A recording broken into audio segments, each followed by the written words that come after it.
Buen día a todas y todos. Hoy tenemos el gusto de que nos acompañe el doctor Arturo Galindo Fraga para hablar de virus respiratorios.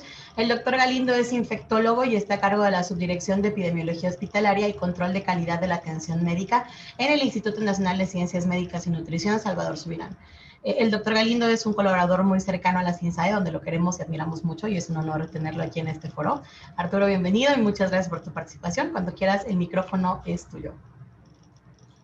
Muchas gracias a la doctora Carla Toledo, muchas gracias a CINSAE, también con mucho aprecio y con mucho gusto, y también pues agradecer todo el apoyo que se ha recibido en estos años por parte de la CINSAE. Se ha trabajado muy a gusto y espero que este tema que voy a platicar con ustedes pues sea de utilidad, sobre todo en lo que viene en las siguientes semanas. Entonces me voy a permitir compartir una presentación.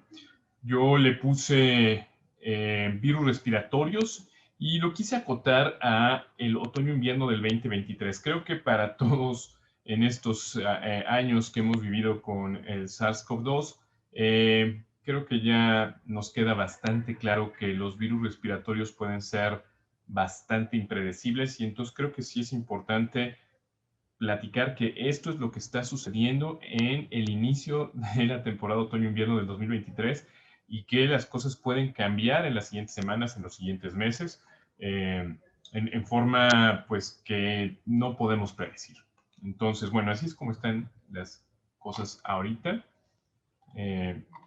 No tengo realmente ningún conflicto de interés en relación con los temas que voy a tratar, y quizá lo que siempre me gusta mencionar es que muchas de las opiniones o todas las opiniones que yo vierta aquí son a título personal y no necesariamente representan la opinión del Instituto Nacional de Ciencias Médicas y Nutrición Salvador Subirán, en donde yo trabajo.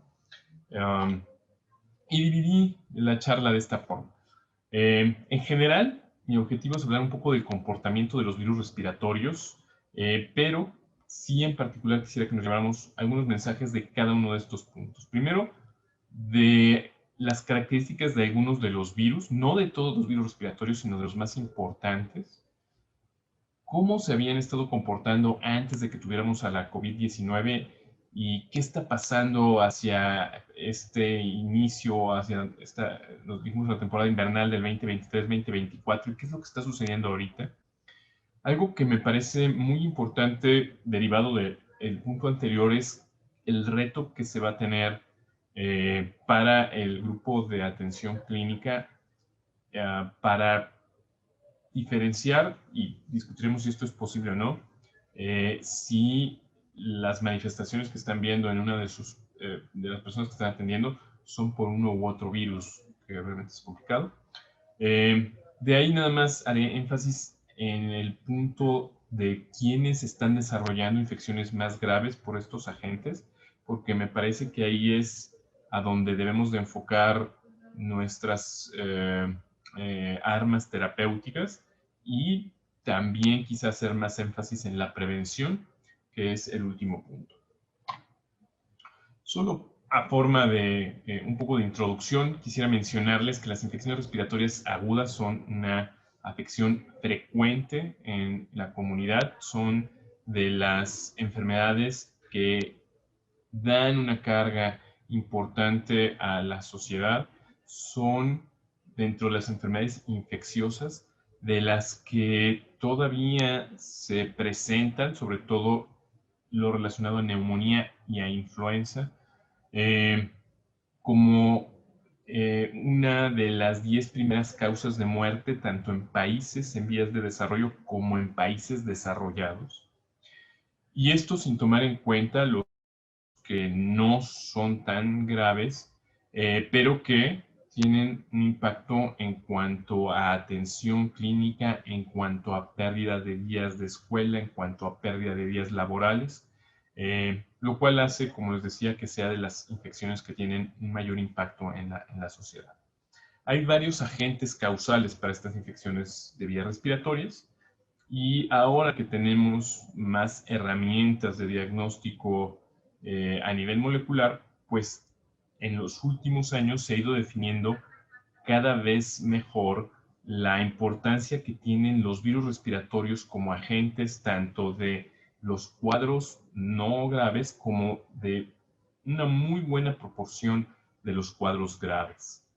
Algo que estaré repitiendo pues es que en muchas ocasiones comparten manifestaciones clínicas y de ahí que hace algún tiempo ya para los estudios de epidemiología, para comparar algunas de las mediciones en cuanto a atención a los servicios de salud, varias instancias a nivel internacional establecieron esto que ha venido cambiando: enfermedad similar a influenza, enfermedad tipo influenza, en donde, bueno, pues se dan algunas características para tratar de clasificar un poquito mejor. La verdad es que si ustedes la revisan, verán que difícilmente podemos a través de ellas definir la etiología. En la columna que ustedes ven ahí hacia la izquierda de la pantalla, pues vienen las proporciones de algunos de los agentes virales previo a la pandemia como causantes de enfermedad similar a influenza. Obviamente, pues influenza es uno de los principales causantes, pero verán también que otros virus que a veces considerábamos no necesariamente como causantes de enfermedades con afección sistémica importante, en ciertos grupos de la población con algunas condiciones de salud en particular, pueden presentarse incluso con virus como el rinovirus, que ustedes pueden ver ahí, que incluso en este reporte tuvo un poco más de frecuencia que la influenza. El virus respiratorio sincicial, que mencionaré algunas de sus características a lo largo de la charla, porque es uno de los virus que hemos empezado a entender un poco mejor en estos años y que es uno de los retos, y bueno, para el cual existen ahora algunas maniobras muy recientes en algunos países para su tratamiento y prevención. Y así hay varios otros. Bueno, en estos principales virus, quisiera nada más hacer un pequeño repaso virológico para que lo tengamos en cuenta. Y solo tocaré los tres que me parece que podemos tener como problemas hacia esta temporada que menciono, ya nos acercamos. En primer lugar, pues influenza, ustedes la conocen, es una infección que en México pues tenemos particular relación con ella desde el 2009. Es un virus de RNA como los otros que vamos a mencionar. Quizás solo quisiera hacer énfasis en cómo se estructura su genoma, que se llama un genoma segmentado, lo cual le da una variabilidad y una facilidad del intercambio entre diversas cepas muy importante, lo cual a través de dos fenómenos, uno que se conoce como drift, cambios pequeñitos, y otro que se conoce como shift. El primero como cambios antigénicos, el segundo como rearreglos genéticos en español. Parece que eso le permite este comportamiento de dar las estaciones invernales con los cuadros de influenza que llamamos epidémicos, y en determinado tiempo, y es 20, 30, 40 años, la aparición de cepas con un potencial pandémico. Es un virus del cual existen tres tipos, pero que clínicamente solo nos han dado en forma importante afección influenza A y B.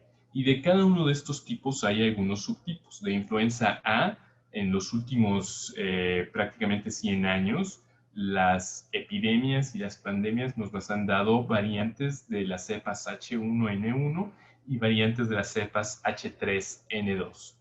En cuanto a influenza B, mencionaré que existen dos linajes, uno que se llama Yamagata y otro que se llama Victoria.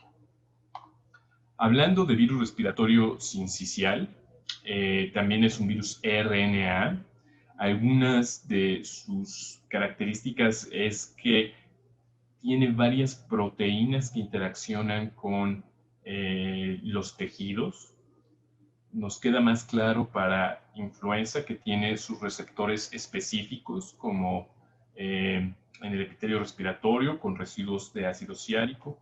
Para el siguiente que mencionaré, que es el SARS-CoV-2, pues la enzima convertidora de angiotensina. Y para virus respiratorio sincicial hay una variedad de receptores, algo similar a lo que sucede con rinovirus, lo cual pues complica en cierta forma las medidas para su prevención, para su tratamiento. Y en cuanto a los coronavirus, pues mencionarles que también son virus RNA. Quizá lo más importante es que si bien son virus que biológicamente cambian menos que lo que hace influenza, la gran transmisión que hemos tenido en los últimos años nos ha dado un número muy importante de variantes, de lo cual también tocaré un poquito más adelante. Ustedes pueden ver aquí en este mapa cómo está la relación en cuanto a las diferentes cepas que hemos tenido de SARS-CoV-2 en los últimos años. Más hacia el centro de la imagen es el origen, la cepa silvestre, la cepa de Wuhan, como algunos le llaman, aunque realmente hay una muy relacionada que fue la que ya llegó a América, que es esa que ven ahí ustedes como la 614, y cómo se van alejando las diferentes variantes hasta tenerlas que están predominando en este momento, que son variantes de este grupo denominado Omicron. Es un grupo que ha tenido una gran cantidad de variantes y actualmente predominan las de un grupo que en general llamamos XBB, que están ahí en ese color azul y en ese color morado, la BA4 y la BA5, y que comienzan a ser sustituidas por otras variantes en estas últimas semanas. Como les decía, pues bueno, habrá que ver en los siguientes meses cómo es que se llegan a reacomodar.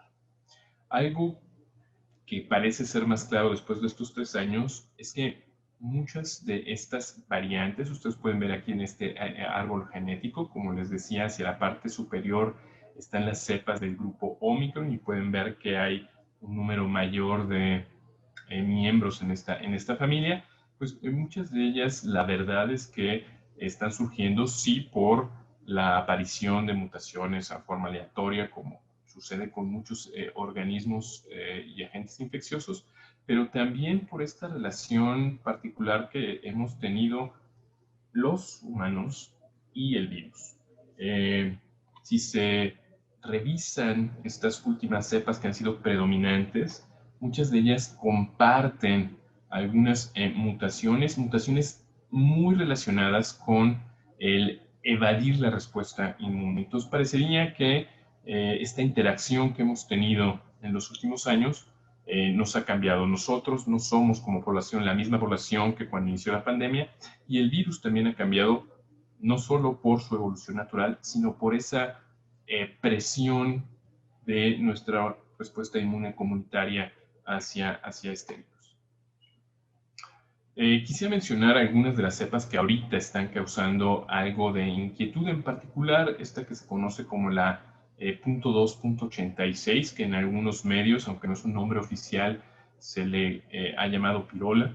Es una cepa que tiene un mayor número de mutaciones que las que comparte el grupo Omicron. Incluso, si bien ahorita se considera como parte del grupo Omicron, parecería que pudiera ser el origen de alguna rama nueva. Este mismo número de mutaciones ha causado inquietud de si puede favorecer un mayor escape inmunológico por el sitio en donde se encuentran estas mutaciones, algo que parece que puede suceder. Todavía no hay muchos casos y mucha de la información que se va teniendo es de ensayos in vitro, y algo de lo que vamos conociendo es que es una cepa que tiene una mayor capacidad quizá de afectar epitelio, células no tanto del epitelio respiratorio, sino del tejido pulmonar, pero que probablemente esto le está costando y está pagando el precio siendo menos transmisible. Les digo, todavía es muy pronto para asegurar esto, pero parece que si allá van las cosas, habrá que ver cómo se desarrolla esta cepa en los siguientes meses. Una situación interesante, y aquí me voy a extender un poco más, es cómo se han comportado los virus respiratorios. Ya conocemos y sabíamos que los virus respiratorios, varios de ellos tienden a tener una distribución estacional, mayor afección en ciertos momentos del año. Y aquí les pongo nada más 4 ejemplos. En esas columnas que tienen el color morado está el virus respiratorio sincicial, con este patrón estacional hacia lo que es el fin del otoño, principio del invierno. Abajo, para que comparen, en los colores rojos está influenza, tendiendo un poco más hacia los meses invernales, fines del año, principios del año, aunque en muchas ocasiones pues coinciden en los tiempos.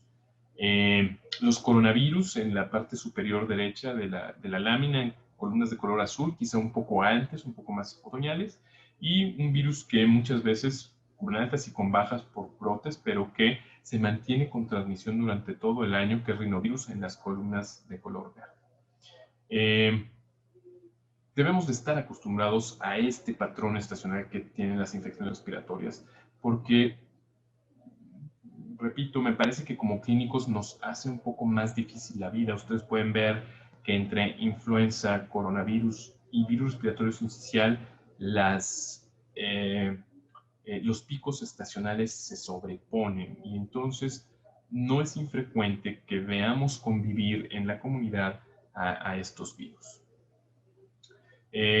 Esto era mucho más claro para influenza, e incluso con los subtipos de influenza, que además les traigo un ejemplo. Después de la pandemia observamos cierta alternancia entre las cepas que predominaban, si era H1 y después H3, hasta más o menos por ahí del 2016, 2017, en donde se rompió esta alternancia y empezamos a tener incluso diferencias en la misma región.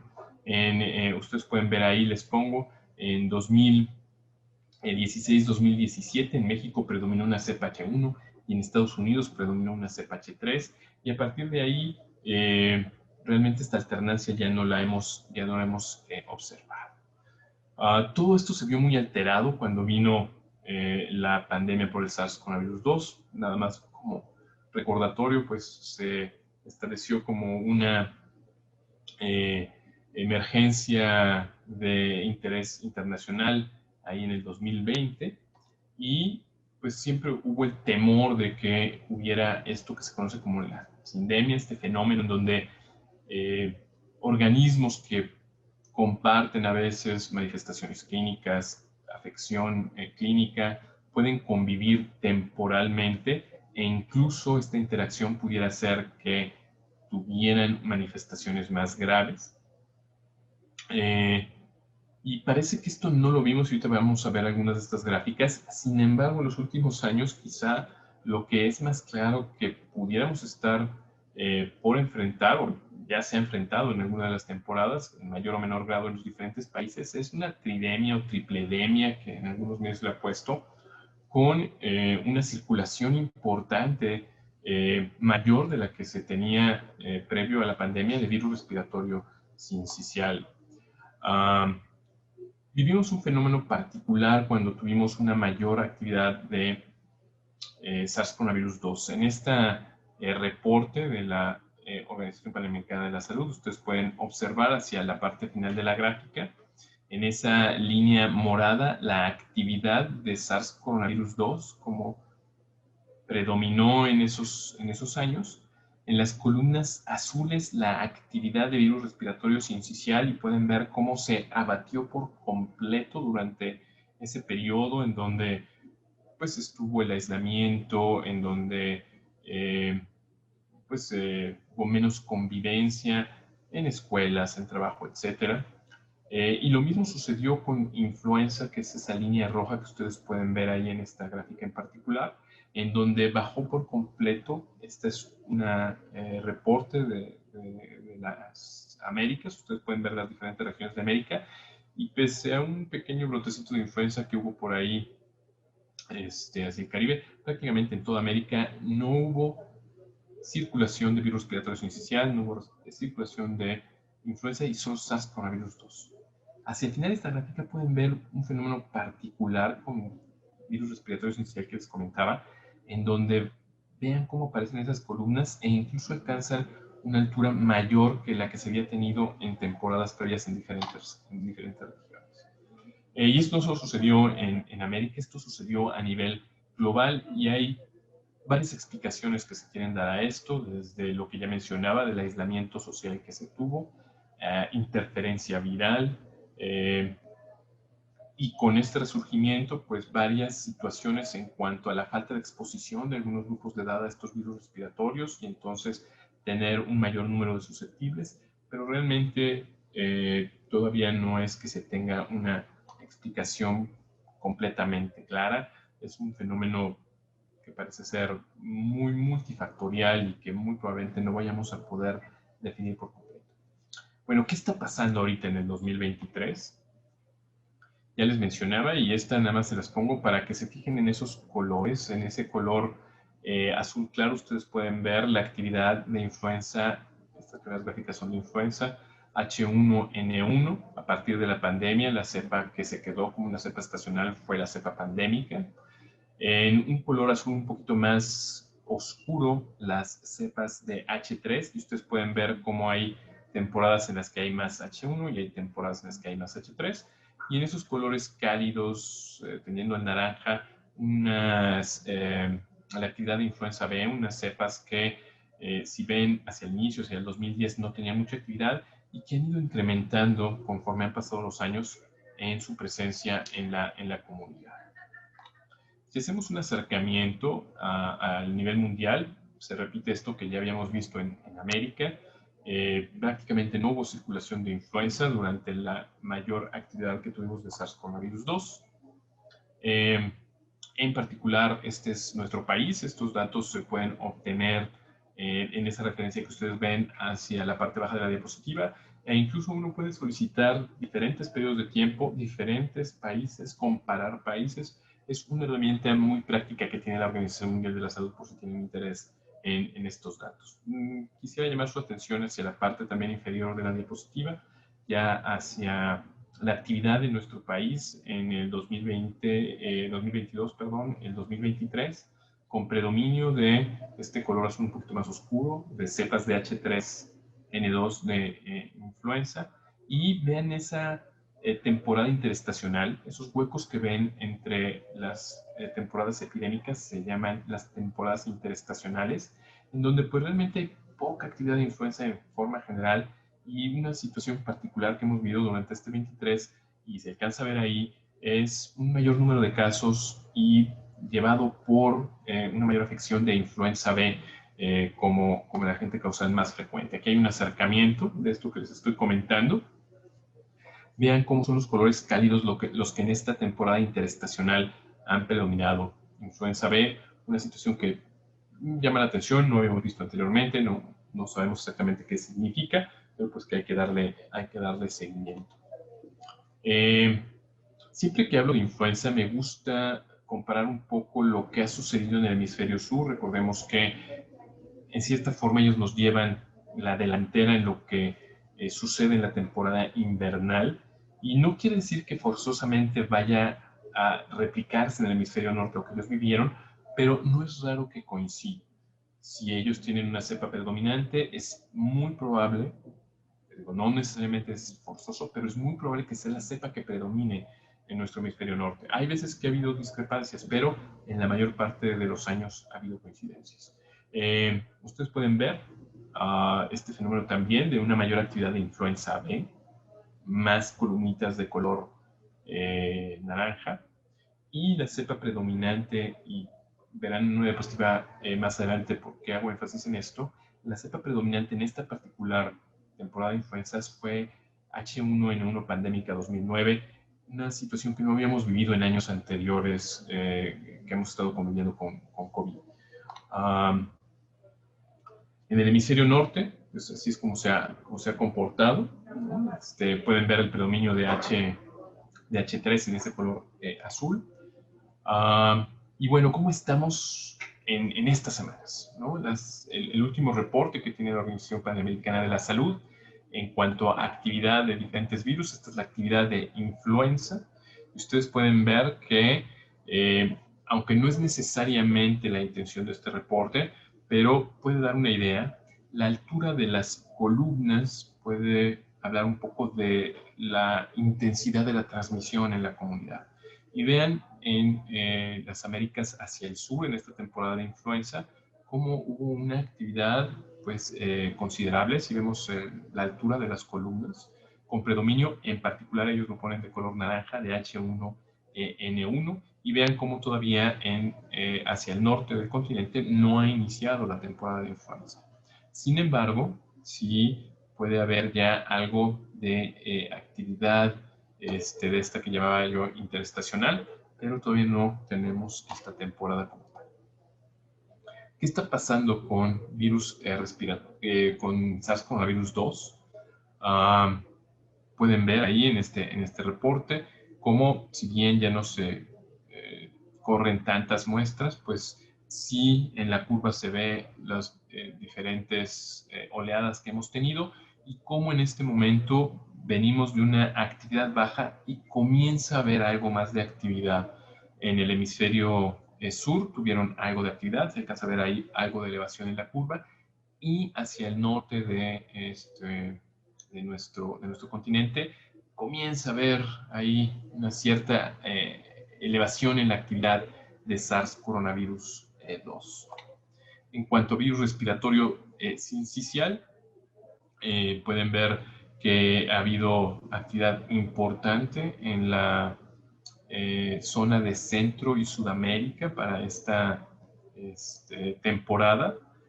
Todavía en el norte del continente no vemos ahorita una elevación, pero les digo, habrá que estar muy al pendiente ahora que entremos en una temporada más invernal.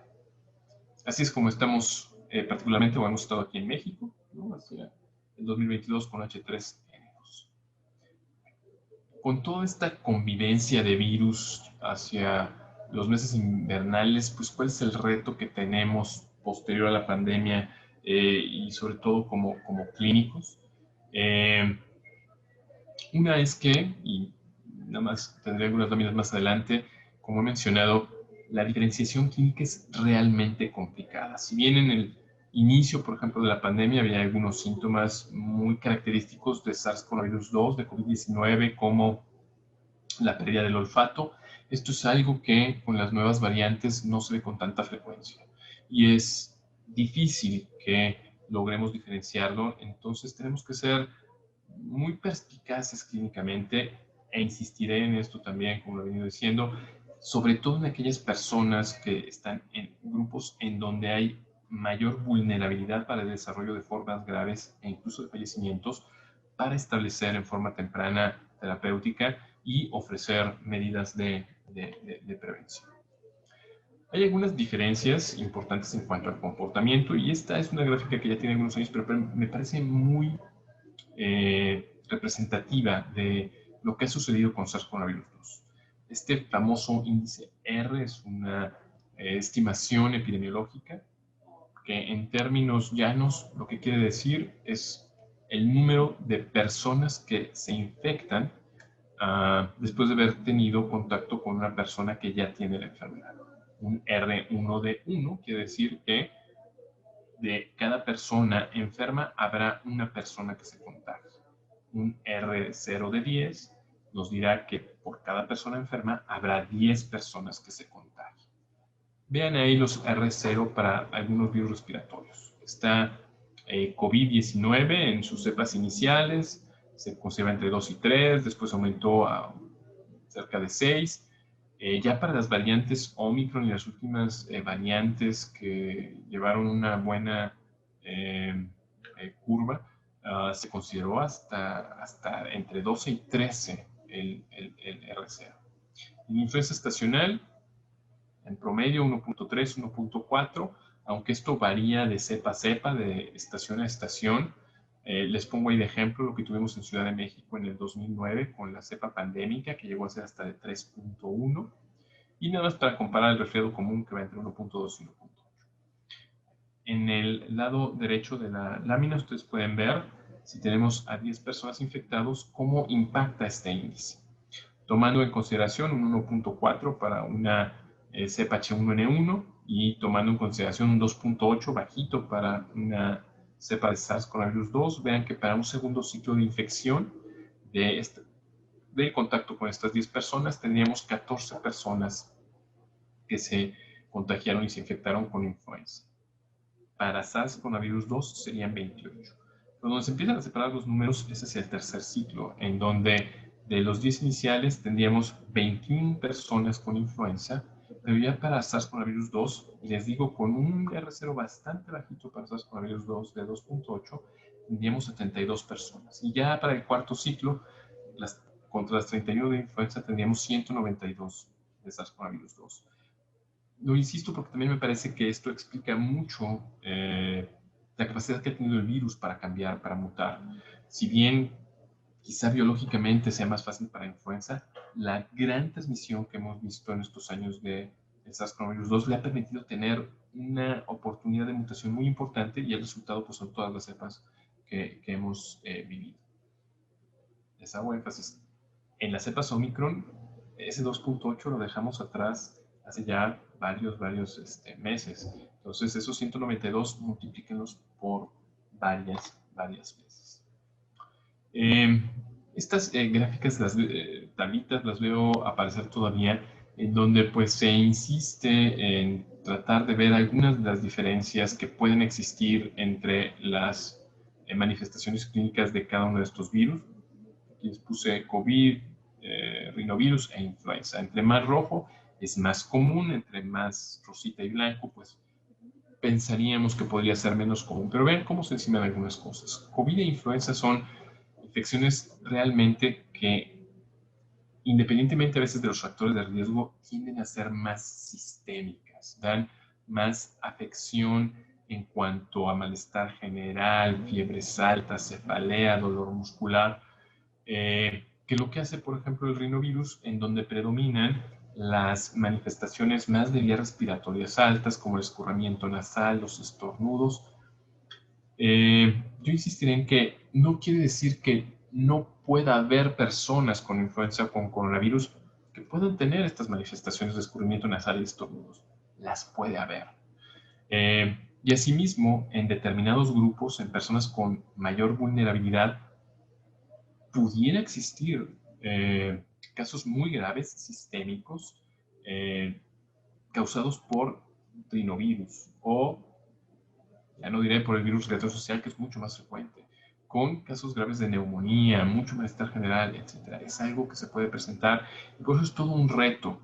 Si bien a lo mejor la mayoría no lo hacen, sí tenemos personas que con algunos de estos virus que a veces no consideramos tan patógenos pueden presentar cuadros muy graves.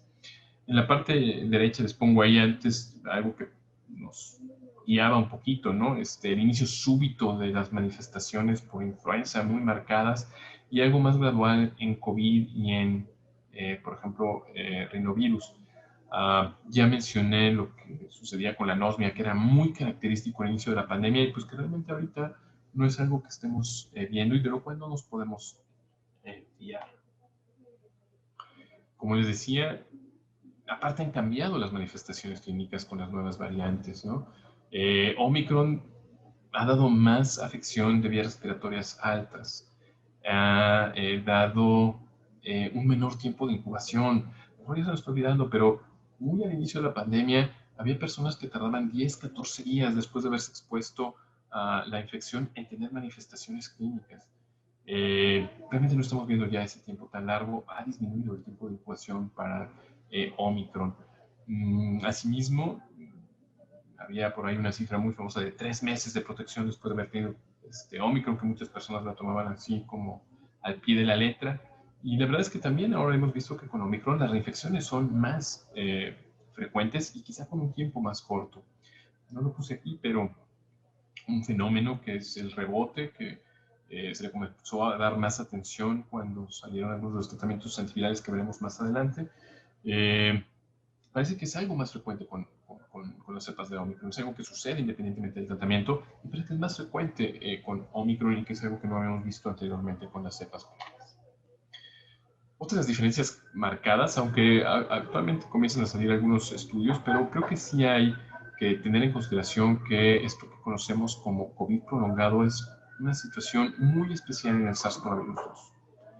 Si bien en las personas que tienen casos graves por influenza, por virus respiratorio sincicial, ahora que estamos poniendo atención en esto y se revisan las series y se revisa cómo se han comportado y se encuentra que muchas de estas personas que requirieron tratamiento en la terapia intensiva tienen un tiempo de recuperación más largo, lo que se podría considerar como un síndrome postinfeccioso prolongado. Sí hay condiciones muy particulares en lo que está sucediendo con SARS-CoV-2. Nos tardamos en tratar de definirlo para poder estudiarlo de una forma un poco mejor. Me parece que ahorita que ya se conoce un poquito más esto, la frecuencia, ¿no? En términos muy generales, pues hasta una tercera parte de las personas que tienen una forma leve de SARS-CoV-2 tendrán manifestaciones que tardan en desaparecer, y la inversa, hasta un 70% de quienes tienen en números cerrados COVID grave van a tener manifestaciones que pueden durar varias semanas, meses en desaparecer. Afortunadamente la mayoría parece resolverse alrededor del año, eh, pero bueno, en esta época de caracterizar todo esto, comienza a haber más información sobre algún patrón particular de activación inmunológica en las personas que tienen este COVID prolongado, de comportamiento del virus en algunos santuarios corporales, sin tener muy claro si es una replicación prolongada, etcétera. Pero me parece que es algo a lo cual hay que ponerle mucha atención, porque tenemos que orientar a las personas que lo están desarrollando en cuanto a opciones que puedan ir surgiendo de tratamiento, de fisioterapia para mejorar esta condición. Esta parte me parece muy importante, que es quiénes son los hospederos que tienen más riesgo, quiénes somos las personas que podemos tener complicaciones con estas infecciones. Y la verdad es que también coincide muchísimo en los virus respiratorios quiénes son estas personas. Les traigo aquí con algunas modificaciones quiénes son los grupos vulnerables a los que se dirige, por ejemplo, la vacunación contra influenza en nuestro país, en el programa de vacunación universal. Y son las personas que tienen mayores riesgos de tener todas estas complicaciones. Pueden ver personas que tienen algún grado de inmunosupresión por diversas razones, puede ser por enfermedades en particular o por el uso de tratamiento que lleve a inmunosupresión.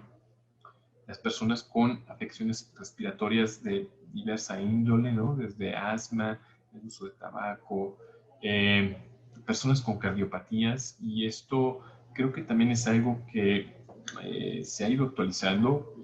Con COVID fue muy claro que las personas con hipertensión tenían un particular riesgo, y la verdad es que si revisamos ya desde hace algunos años se vienen dando resultados de algunas cohortes donde también las personas con hipertensión tienen un mayor riesgo de tener formas graves de influenza, que creo que es algo que debemos de considerar para las temporadas que vienen en cuanto a la inclusión de estas personas para las medidas de prevención. Luego hay algunas condiciones particulares, ¿no? El embarazo, este estado inmunológico muy particular que da.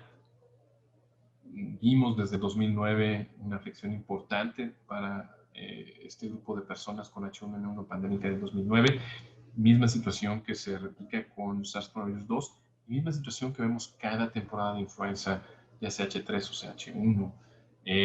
Las personas con obesidad y ese fenómeno inmunometabólico muy particular que ellos viven, los extremos de la vida, los niños pequeños, los adultos de más de 60 años.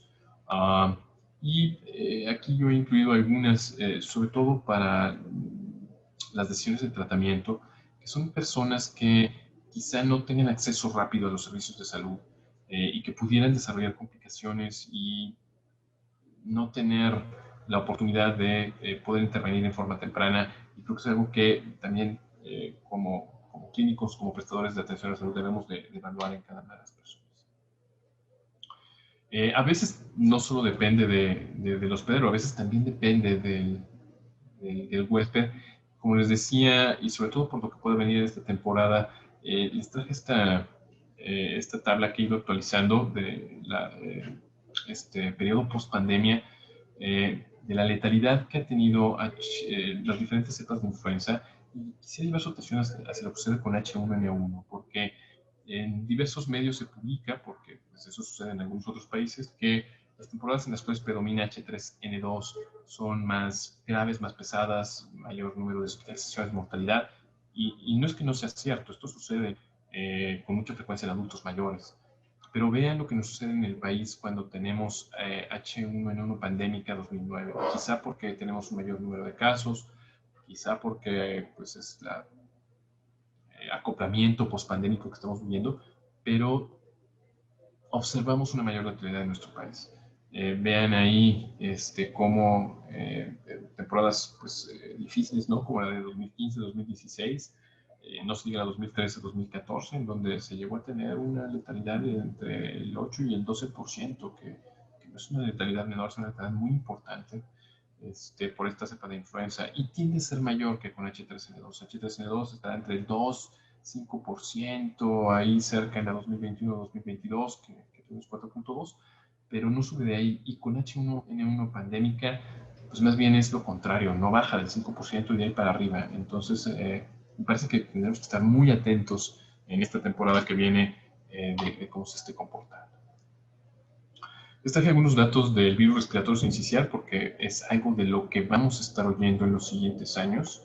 Es una infección con una afección muy importante en el grupo pediátrico. Es algo que nuestros colegas de pediatría ya nos llevaban bastante ventaja a los que vemos adultos en la consideración de este agente causal en este reporte. Hace unos años del Hospital Infantil de México, ustedes pueden ver como virus respiratorio sincicial es uno de los principales virus en la época invernal, incluso sobre influenza, ¿no? En este grupo de edad, en estas temporadas en particular. Hemos aprendido que no solo eso sucede en los niños, sabemos ahora que también adultos con algunas condiciones de riesgo mayores de 65 años pueden tener formas muy graves por virus respiratorio sincicial, y como les digo, dependiendo de la temporada, en una proporción similar o incluso a veces superior que lo que nos da influenza. Y pues coinciden algunos de los factores de riesgo que mencioné al inicio. ¿Y qué les puedo decir de SARS-CoV-2? Este es uno de los últimos reportes que hizo la Dirección General de Epidemiología al momento en el cual se cerró la emergencia sanitaria. Ustedes pueden ver cómo se había estado distribuyendo el número de casos y de defunciones, cómo la letalidad fue disminuyendo conforme fue pasando el tiempo por exposición previa, por vacunación, por tener accesible tratamiento para quienes lo necesitan. La mayor parte de las defunciones fueron entre 2020 y 2021 y de ahí ha ido disminuyendo, pero vean que todavía hay pues un número de defunciones a tener en consideración. No es que haya desaparecido por completo, y ahora que vemos un incremento en la actividad, sobre todo en los grupos de riesgo, y disculpen que esté repitiendo esto, pero es muy importante, debemos de ser muy cautos porque se puede presentar fallecimientos. No es que ya nos olvidemos de SARS-CoV-2. Como les digo, ya sea por enfermedad o ya sea por vacunación, pues somos diferentes a cómo inició la pandemia. Esta es la cero prevalencia que reportó en Salud, en donde, pues bueno, muchos de nosotros ya, o incluso tenemos inmunidad híbrida, nos vacunamos y aparte nos infectamos, y eso pues ha hecho que el comportamiento clínico sea diferente, ¿no? Sin embargo, si analizamos las defunciones, uno de los factores que sigue pesando muchísimo es la edad. Muchas de las defunciones las observamos todavía en personas que tienen más de 60 años, ¿no? Y eso es algo que hay que tener en consideración, además de algunas de las condiciones que les digo se comparten con otros virus como la influenza.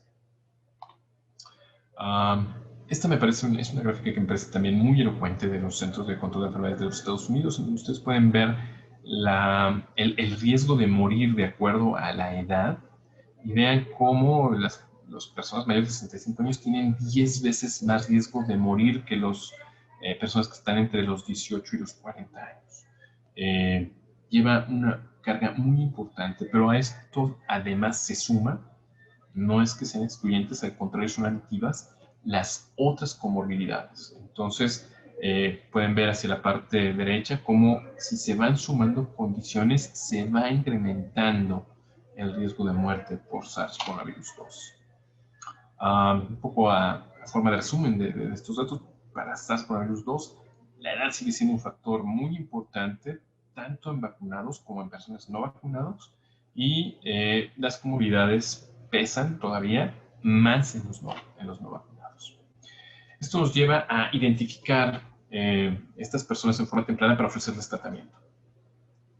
Es prácticamente una regla general, universal, que para las condiciones causadas por virus, el tratamiento antiviral entre más temprano es más efectivo y pasado cierto tiempo, la verdad es que ya no tiene mucho caso. Es de ahí la importancia de tratar de definir cuál es el tratamiento que se puede ofrecer y en qué personas se debe ofrecer. Hablando de influenza, idealmente debe ser en las primeras 72 horas. En personas que tienen condiciones de riesgo, esto se extiende un poco más. Pero bueno, viene este reto importante en lo que viene. Les repito, esta ya la vieron ustedes, debemos de ser particularmente suspicaces en este grupo de personas. Y les traigo esto un poco como propuesta de qué hacer, ¿no?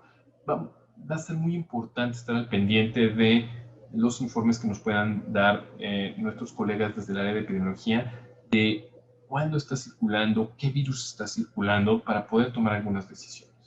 Por ejemplo, si estamos en una temporada de influenza y hay circulación, si es un caso grave, requiere tratamiento hospitalario. Si no es un caso grave, que tenga manifestaciones clínicas de insuficiencia respiratoria o algunas otras alteraciones hemodinámicas, debemos de ser muy insistentes en identificar los factores de riesgo para poder ofrecer el tratamiento en forma temprana.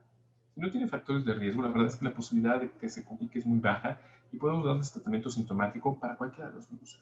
Pero para los virus que tenemos tratamiento, hay que considerar si estas personas se benefician del tratamiento y no vamos a tener otra opción si no hay acceso a las pruebas de diagnóstico que conocer cuáles son los virus que predominan en ese momento. Si es influenza, si es SARS-CoV-2 y si están coexistiendo respiratorio sincicial, corona e influenza, clínicamente va a ser muy complicado y es importante en las personas de riesgo buscar apoyarse en las pruebas de diagnóstico. Y esto es porque tenemos tratamiento. Esta es un poco una línea de tiempo de el desarrollo de los tratamientos contra influenza. Realmente ahorita en nuestro país tenemos dos grupos de medicamentos que conocemos más, que es el inhibidor de neuraminidasa o oseltamivir, y tenemos uno que se comenzó a usar recientemente en el país, que es Baloxavir marboxilo, que tienen mecanismos de acción diferentes, lo cual es bueno. Son los dos muy eficientes, quizá nada más les haría la anotación que para los casos graves solo tenemos información acerca del efecto que puede tener oseltamivir. Para los casos que requieren hospitalización, etcétera, es el tratamiento de elección. Baloxavir solo está indicado en casos no complicados. La dosis de oseltamivir, esto es nada más para que yo me acuerdo que les tengo que decir, que se debe ajustar a la función renal y por edad es un fármaco bastante bien tolerado, pero puede tener algunos efectos secundarios si no tenemos esta consideración.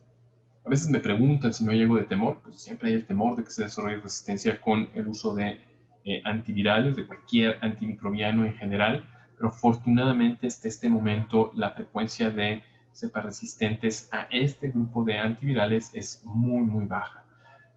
No puedo decir lo mismo de otros antivirales que son los adamantanos, amantadina, en donde influenza B es naturalmente resistente y desde hace más de 20 años las cepas circulantes de influenza A tienen una mutación que les da resistencia y que hacen que estos antivirales en este momento no tengan ninguna utilidad. Hablando de SARS-CoV-2, les comento y les pongo ahí algunas referencias. Hay una serie de guías para el manejo de estos pacientes, tanto en las personas que tienen formas más graves como en las personas que no tienen complicaciones. Ahí están las referencias, vienen algunos flujogramas. Ahorita les haré mención de qué es lo que tenemos disponible en el país.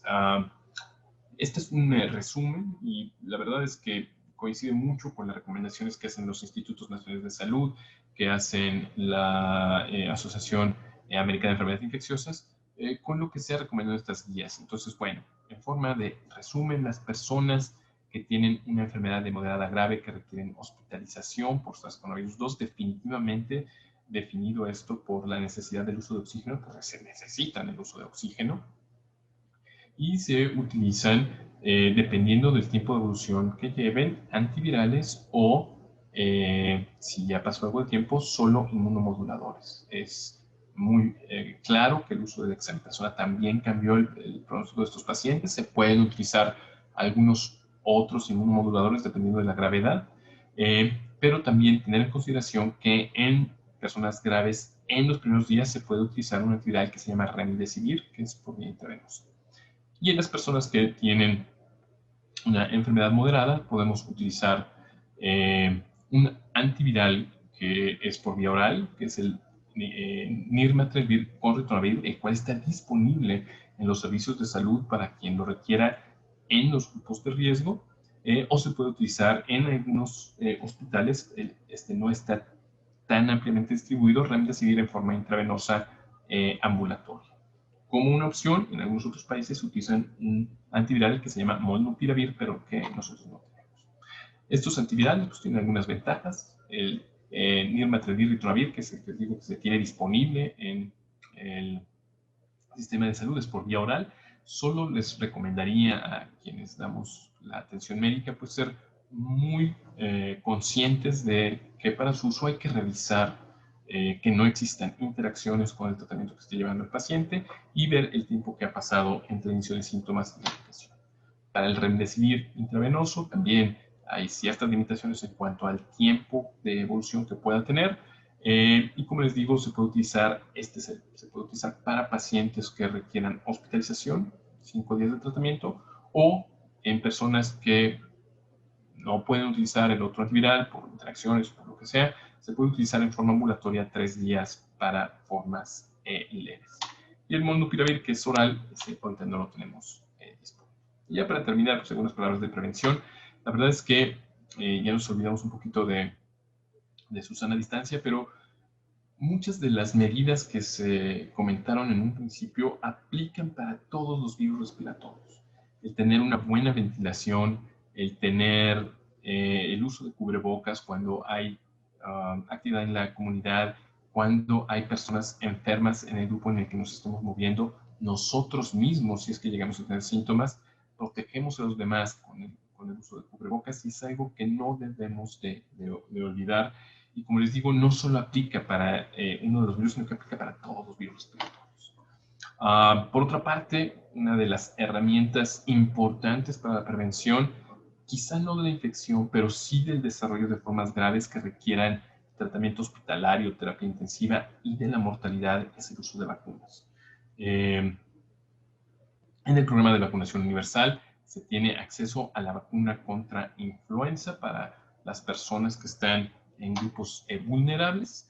En esta temporada en particular se tendrá una vacuna cuadrivalente. Las vacunas de influenza tienen las cepas que he mencionado. Se llaman cuadrivalentes porque tienen 2 cepas de influenza A, H1 y H3, y ahora 2 cepas de influenza B, una de linaje Victoria y una de linaje Yamagata. Esta fue la de la temporada anterior. Ustedes pueden ver cómo se van actualizando. En esta ocasión se actualizó en particular la cepa de H1N1, y de ahí la necesidad que estas personas en los grupos vulnerables cada año completen su esquema de vacunación. Es el primer año que en el programa de vacunación universal vamos a tener la vacuna cuadrivalente, y he oído algunas dudas por alguna situación particular que está sucediendo con influenza B. Les mencionaba, tenemos 2 linajes, el Victoria y el Yamagata, y en las últimas temporadas la verdad es que Yamagata no ha circulado. y es un fenómeno que tampoco podemos explicar del todo y que no sabemos qué va a suceder. A mí me parece que la posición que tiene la Organización Mundial de la Salud es muy prudente, y yo me adhiero mucho a ella, en donde dice, mantengan el uso de las vacunas cuadrivalentes porque no sabemos qué va a pasar. Y nada más les traigo este ejemplo, ¿no? Hace algunos años en Europa desapareció, como ahora desapareció Yamagata, en ese tiempo desapareció Victoria. Tampoco es muy claro por qué sucedió esto, pero el punto es que varios años después reaparece Victoria. Este es un reporte interesante, ¿no? de Finlandia, en donde hacen algunas comparaciones de cómo estuvieron las cepas previas a que desapareciera y cómo estuvieron las cepas que reiniciaron. Y como ustedes pueden ver, pues pasó una buena cantidad de temporadas de influenza antes de que volviera a aparecer. Entonces creo que es muy temprano para definir qué es lo que está pasando con Yamagata. En cuanto a SARS-CoV-2, bueno, pues se ha recomendado, ¿no?, en algunos países la actualización de la vacuna. Esta es la recomendación de la FDA a mediados de este año, en donde ellos han pasado por varios esquemas de vacunación, utilizan una vacuna bivalente. Actualmente la FDA recomendó una vacuna monovalente, pero con cepas de este grupo que llamé XBB al inicio. El día de ayer, la FDA, los Centros de Control de Enfermedades y el Comité Asesor en Estados Unidos dieron las recomendaciones. Yo pensé que iba a ser para grupos vulnerables, y ellos la recomendaron en forma general en todos los mayores de 6 meses. Por ejemplo, Reino Unido la está recomendando para grupos vulnerables. Es algo que pues está definiéndose. Y quizá a futuro, y ya prácticamente para terminar, pues también recientemente en algunos de estos países que he mencionado, Reino Unido, Estados Unidos particularmente, se ha aprobado el uso de vacuna contra virus respiratorio sincicial en varios grupos de edad, niños pequeños, mujeres embarazadas, adultos mayores, en combinación con algún tratamiento que también ellos tienen disponible, y que pues habrá que ver cómo viene hacia el futuro, porque muy probablemente vaya a ser quizá hacia donde debemos de tender, ¿no?, de tener la oportunidad de ofrecer la protección a través de la vacunación, insisto, sobre todo las personas que están en los grupos vulnerables contra estos agentes infecciosos. Para concluir, pues la circulación de los virus respiratorios se vio modificada por la presencia del SARS-CoV-2. Es muy difícil predecir qué va a pasar en las siguientes temporadas con influenza y los otros virus respiratorios, pero desde el 2022 ya vuelven a circular y están teniendo una importante mortalidad. El comportamiento epidemiológico se modifica por el tipo de cepa predominante en cada influenza para influenza, y las condiciones propias del hospedero, como edad, comorbilidad e inmunidad, tanto para influenza como para los otros virus respiratorios que he mencionado. Y en quienes benefician del tratamiento debe de ofrecerse en forma temprana, y obviamente la prevención a través de la vacunación. Agradezco mucho su atención, y estos son mis datos de contacto. Voy a dejar de compartir la presentación. Arturo, muchísimas gracias por tu presentación, excelente como siempre, un gusto escucharte como absolutamente siempre. Tengo varias preguntas que queremos compartir con este foro, pero antes de empezar con las preguntas, quiero recalcar algo que mencionaste.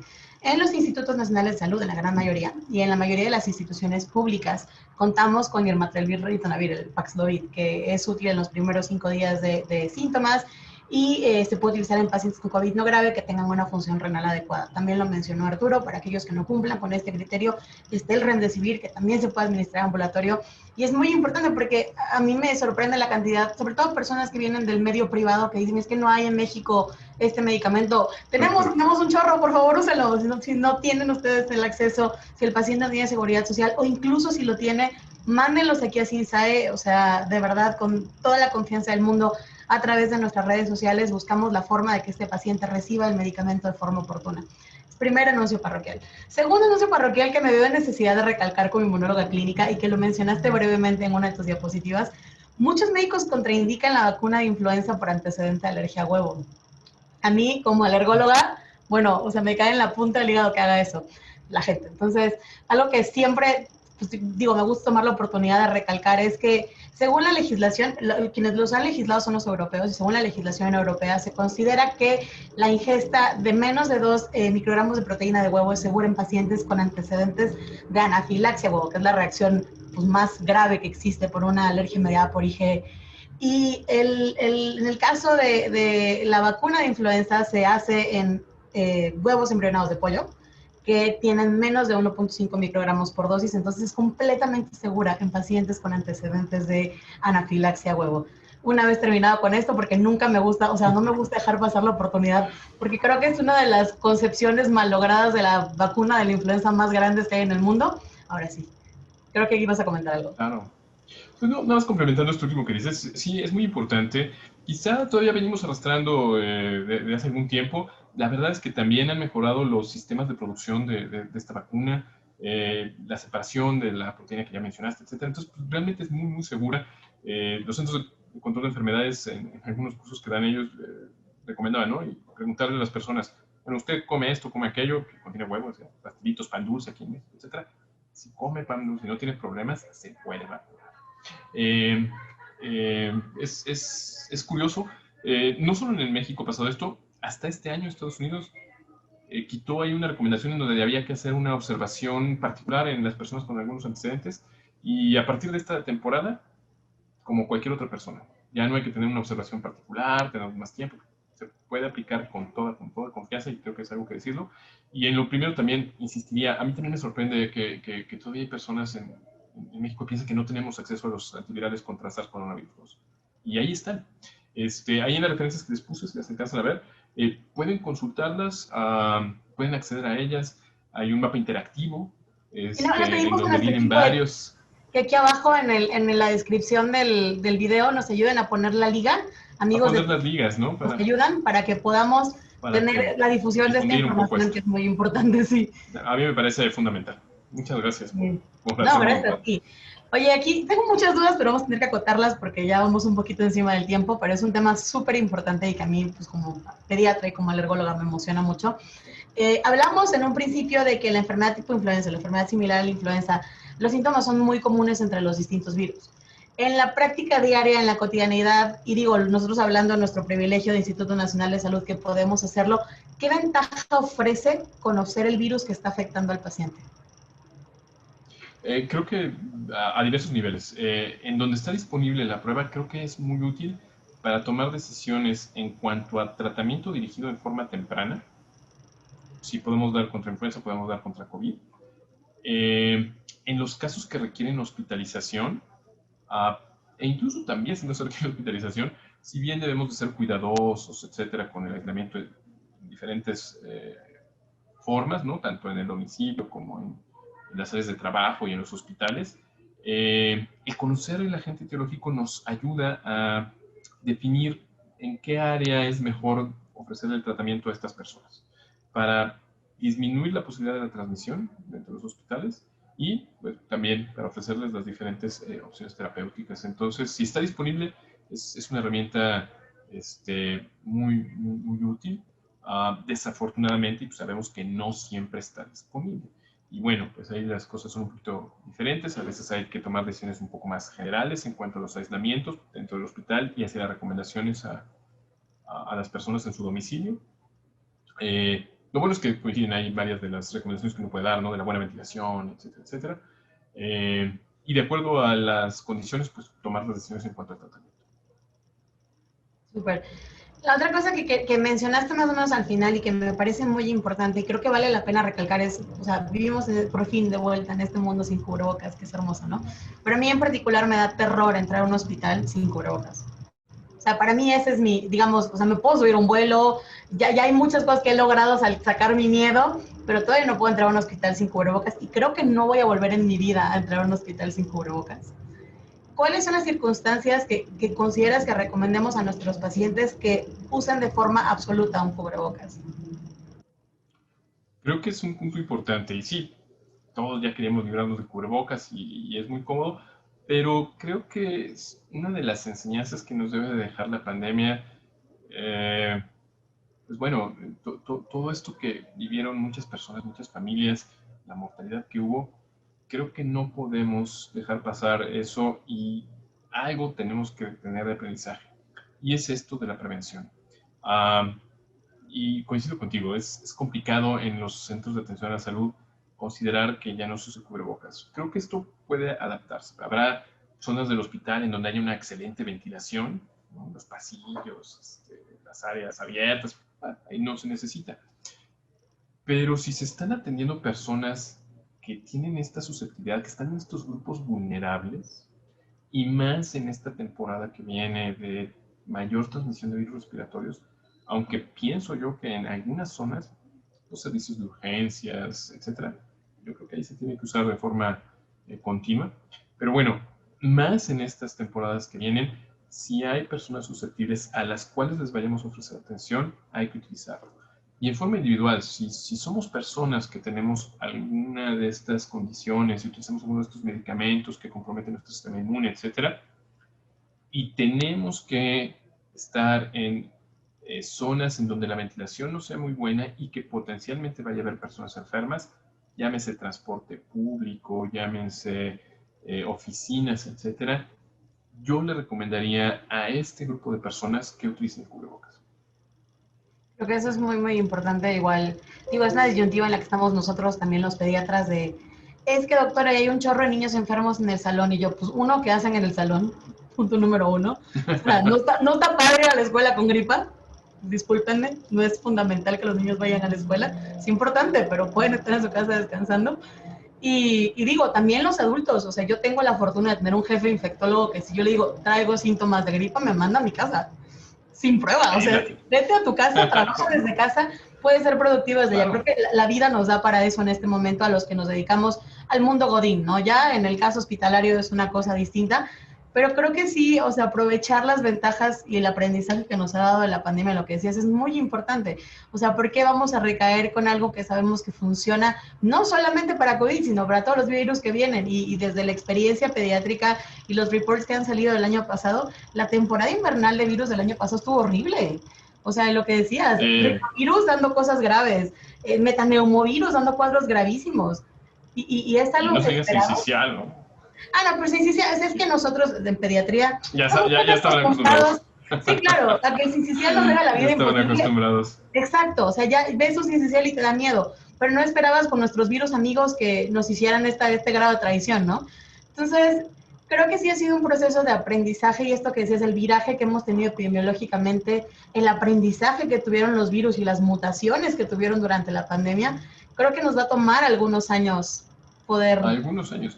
Y nosotros mismos, así como cambiamos como una población naive, virgen a SARS-CoV-2, que ahora no lo somos, pues la verdad es que sí hemos tenido en estos años pues una menor exposición a varios virus y entonces se va acumulando población que somos más susceptibles a algunas de estas otras infecciones que antes se presentaban y pues que ahora están regresando con esta pues, nueva circulación que están teniendo en estas últimas temporadas. Bueno, para nosotros en pediatría fue un verano en el cual, pues verano, pie, mano, boca, el Coxsackie, eso es habitual, ¿no?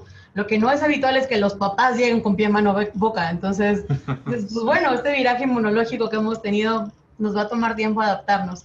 Hay una pregunta que yo sé su respuesta, pero que creo que valdría la pena dejarlo plasmado en este foro.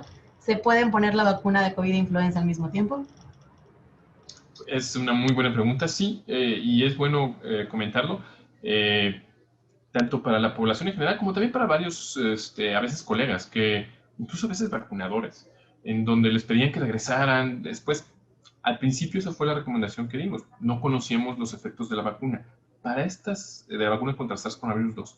Para estos momentos ya conocemos qué sucede con la vacuna de SARS-CoV-2, ya sabemos cuál es la respuesta que se puede tener cuando hay coadministración, e incluso la recomendación actual es que si está indicada, se aproveche esa oportunidad de vacuna y se pueden aplicar las dos sin ningún problema.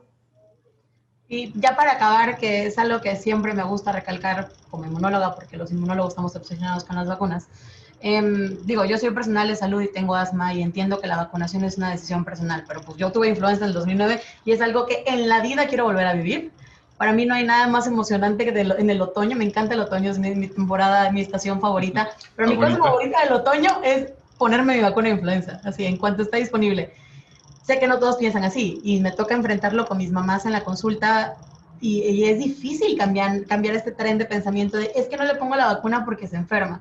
Entonces, y muchas veces también hay resistencia por parte del personal de salud que dice, ¿sabes qué? No se la pongas porque se va a enfermar, porque el año pasado se enfermó. Entonces, ¿qué recomiendas a los médicos, a las médicas, a enfermería que tienen que lidiar con estos pacientes que rehúsan vacunarse? Es un reto. Lo bueno es que el personal que está involucrado en la vacuna, la verdad es que es, por lo general, personal muy entusiasta y con mucha paciencia. Entonces, ¿qué recomendarles? Bueno, considerar que la vacuna que utilizamos aquí en nuestro país es una vacuna de virus inactivados. Creo que eso es algo que siempre hay que recalcarles. Es una vacuna muy segura, es una vacuna que por cómo está formulada es biológicamente imposible que dé la enfermedad por influenza. No quiere decir que no pueda haber síntomas, como toda vacuna puede haber síntomas, ¿no? Pero estas asociaciones que se hace a veces de una enfermedad respiratoria muy pesada, etcétera, por la vacuna, no hay forma biológica en la que esta se dé. Al contrario, obviamente que esta se evita por la vacunación. Dos, en estos grupos especiales también sabemos que es bien segura, por ejemplo, en mujeres embarazadas. Yo también he tenido colegas del área de ginecobstetricia que desincentivan la vacunación en la mujer embarazada. Es absolutamente necesario vacunar a las mujeres embarazadas porque no solo las protegemos a ellas, que tienen mayor susceptibilidad para estas infecciones, sino que también protegemos al bebé en los primeros meses de vida. Entonces, ahí es fascinante para los que hacen vacunología, o sea, una sola dosis protegen para 2 personas. Insistir nosotros como personal de la salud, no solo en el cuidado individual, personal, sino en el cuidado hacia nuestros pacientes y hacia nuestros familiares. Nosotros, por lo que nos dedicamos, estamos más expuestos a tener contacto con estos virus. Y no todos tenemos estas condiciones de comorbilidad. Si las tenemos, pues por más razón, pero si no las tenemos, quizá ni siquiera tengamos síntomas y podemos servir como vehículo para exponer a nuestros pacientes con susceptibilidad o a nuestros familiares que también la pueden tener. El tener la vacuna disminuye esto en una forma bien importante. Entonces, están los efectos secundarios, ahí están, pero la verdad es que son muy poco frecuentes y en la mayor parte de las ocasiones son efectos secundarios leves. Los que son un poco más molestos se pueden controlar en unos cuantos días con analgésicos convencionales sin mayor consecuencia. Y lo mismo diría para quienes no se han vacunado para SARS-CoV-2, etc. También son vacunas muy seguras que debemos de, en estas personas que tienen mayor susceptibilidad, pues buscar que tengan completos sus esquemas. Yo creo que eso que mencionabas, o sea, ahorita de los efectos adversos, porque esa es una excusa muy común, es que me siento bien mal cuando me ponen la vacuna. Y algo que yo les digo a mis mamás es, o sea, sí te sientes bien mal, pero uno, se siente peor tener influenza, te lo firmo. Y dos, qué padre que te sientes mal, tu sistema inmunológico funciona, quiere decir que esta es una reacción, está funcionando, y eso siempre, o sea, darle esta vuelta positiva que es, si te sientes mal es porque tienes con qué sentirte mal, y eso es justo lo que queremos para cuando llegue el bicho, ¿no? Arturo, muchísimas gracias, de verdad fue una sesión muy enriquecedora, aprendí mucho, me divertí mucho, siempre un placer echar el chisme contigo, y esperamos verte pronto por aquí. Y por pronto nos vemos por aquí y esperemos que también a quienes tengan la oportunidad de verla, pues para esta temporada que viene, pues les demos algo de información que puedan compartir con sus pacientes, que puedan compartir con sus colegas y pues entre todos prepararnos para la temporada que viene. Muchas gracias, amigo. Un abrazote y muchas gracias a todos los que nos están viendo ahorita. Nos vemos en la próxima sesión.